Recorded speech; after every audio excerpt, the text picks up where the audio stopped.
စိဖိတ်သမုဒ္ဒရာမျက်နှာပြင်ရဲ့အောက်ဘက်အဝေးတနေရာမှာနေရောင်ခြည်တစ်ခါမှမရောက်ဖူးတဲ့အလွန်နက်ရှိုင်းတဲ့နေရာတစ်ခုရှိပါတယ်။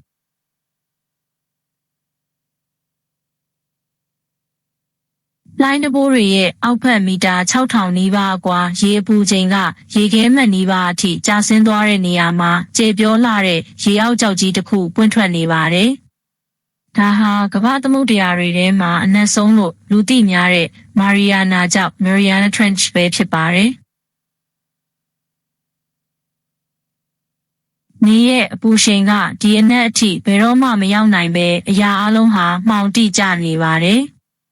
ဒီနေရာကဖိအားဟာကျွန်တော်တို့ကမ္ဘာမျက်နှာပြင်မှာခံစားရတဲ့ဖိအားထက်အဆပေါင်း1000ကျော်ပိုများပြီးအကာအကွယ်မဲ့နေတဲ့ဘလို့ရေရင်ကိုမဆိုခဏချင်းအတွင်းမှာခြေမုန်းပစ်နိုင်ပါတယ်။ဆယ်စုနှစ်ပေါင်းများစွာကတော့ဒီလိုပြင်းထန်လွန်းတဲ့ပတ်ဝန်းကျင်မှာဘာသက်ရှိမှမရှင်သန်နိုင်ဘူးလို့ယုံကြည်ခဲ့ကြပါတယ်။ဒါပေမဲ့ဒီကြောက်ကြီးကတော့တခြားပုံပြင်တစ်ပုဒ်ကိုပြောပြနေပါတယ်။ဒီနေ့မှာတော့ကျွန်တော်တို့ရဲ့ Freedom Knowledge Channel ကနေတင်ဆက်ပေးမှာကတော့မိတ်ဆွေသားဒီဗီဒီယိုကိုမကြည့်မိရင်ဘဝမှာဘယ်တော့မှသိခွင့်ရသွားမှာမဟုတ်တဲ့အကြောင်းအရာတွေကိုတင်ဆက်ပေးသွားမှာဖြစ်ပါတယ်။ဒါကြောင့်ကျွန်တော်နဲ့အတူသမုဒ္ဒရာရဲ့ထုထည်ကြီးမားတဲ့အလွှာသီးသီးကိုဆင်းသက်ကြည့်ရှုလိုက်ရအောင်ပါ။လှုပ်ရှားမှုတွေနဲ့အလင်းရောင်တွေပြည့်နှက်နေတဲ့သမုဒ္ဒရာမျက်နှာပြင်ကနေရှင်သန်နိုင်ဖို့အတွက်ထူးခြားတဲ့အလိုက်တင်ပြောင်းလဲမှုတွေလိုအပ်တဲ့ပင်လယ်ရဲ့အနက်ရှိုင်းဆုံးနဲ့အဆိုးရောက်ဆုံးပတ်ဝန်းကျင်တွေစီကိုသွားကြပါမယ်။ကျွန်တော်တို့ရဲ့ခရီးစဉ်ကို Apoplectic Zone လို့ခေါ်တဲ့နေရောင်ရရှိတဲ့သမုဒ္ဒရာမျက်နှာပြင်အလွှာကနေစတင်ပါမယ်။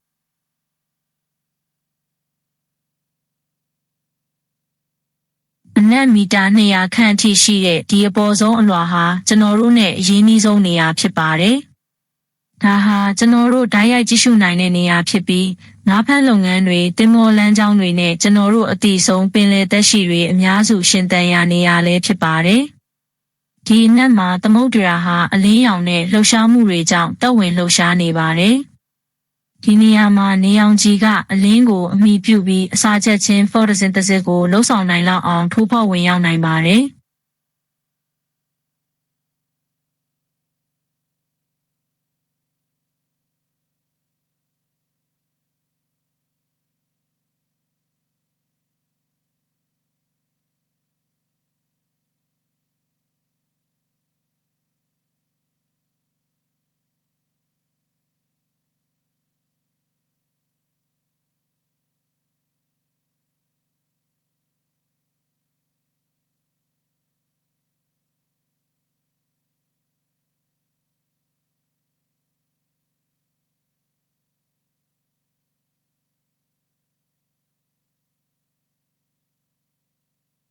ကျွန်တော်တို့ဟာမှိန်ပြပြနဲ့လျှို့ဝှက်စမ်းကြဲတဲ့ကမ္ဘာတစ်ခုဖြစ်တဲ့ Twilight Zone ကိုရောက်ရှိလာပါပြီ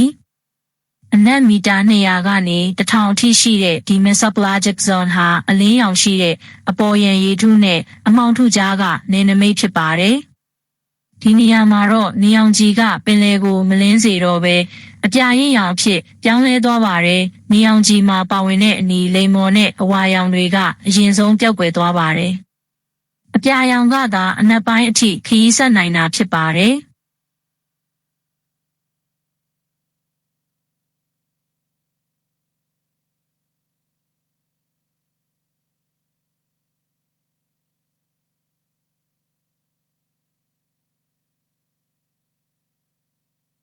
ဒီနေရာကသတ္တဝါတွေရဲ့80%ခန့်ဟာကိုယ်ပိုင်အလင်းရောင်ထုတ်လွှတ်နိုင်တဲ့ bioluminescence လက္ခဏာရှိကြပါတယ်။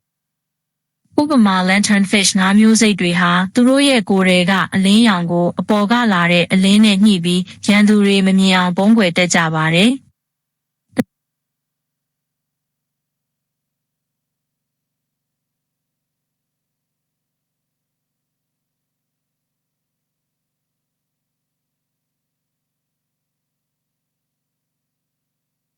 အခြားငါးမျိုးစိတ်တွေဖြစ်တဲ့ anglerfish တွေကတော့အလင်းကိုသူတို့ရဲ့သားကောင်ကိုမြားခေါ်ဖို့အတွက်အသုံးပြုကြပါတယ်။